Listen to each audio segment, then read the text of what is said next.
St. John RCMP is asking for the public's assistance in locating the driver and the vehicle involved in a fatal collision that occurred at this intersection yesterday.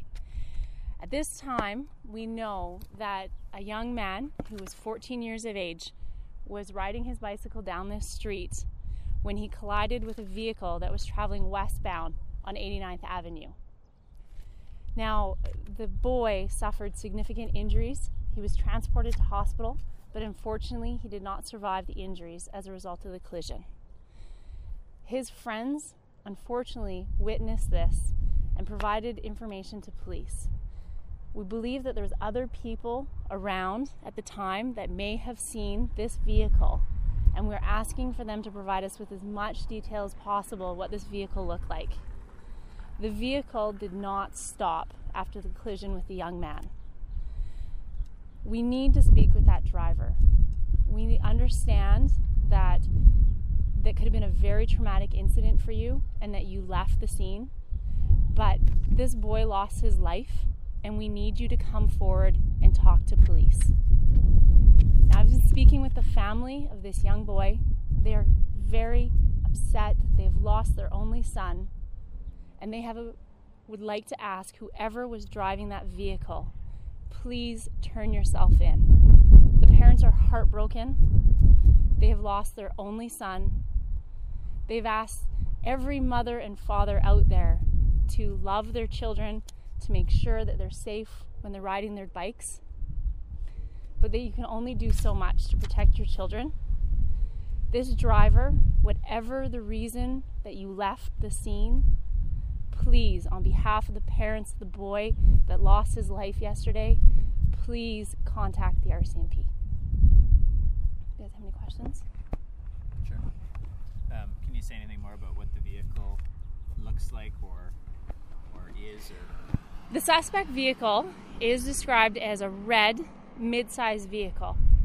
From our descriptions that witnesses have provided us, we don't believe it's a car, we don't believe it's a pickup truck, but we can't say for certain what it is. So I know that you guys want an exact description. I would like an exact description. I think there's people out there that have the description and they need to contact us. Do you, so I'm guessing you guys are doing a search. Like, how are you going about trying to find this vehicle at the moment? So since the collision, we had members searching the area. Okay, businesses in town have been overwhelmingly cooperative. They are looking at all their video surveillance. They are also providing us with, did a vehicle similar to that description, was that seen in the area? We're looking through vehicle registrations. We are doing a ton of activity to try and find this vehicle. Okay, we are going out. We had foot patrols out here all last night asking all residents in the area, did they see anything? We're doing everything we can to try and find this vehicle. How, in situations like this with hit and runs, how common is it for the suspect to turn themselves in down the road? Like, do you guys have any sense of how often that happens? I can only speak to my experience. I know that in these types of situations, I've investigated a lot of them. Unfortunately, sometimes people get overcome with emotions at the time and they don't make the best decisions. But when the time comes, they make a good decision, okay? We do have one investigation where the person did a hit and run, the pedestrian died, and they haven't come forward to us. But the vast majority of our investigations, people come forward. They have a conscience.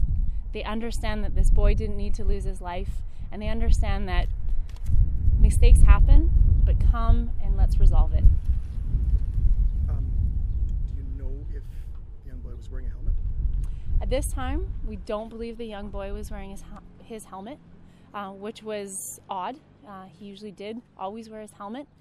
He's a young kid. He unfortunately made a decision not to wear his helmet.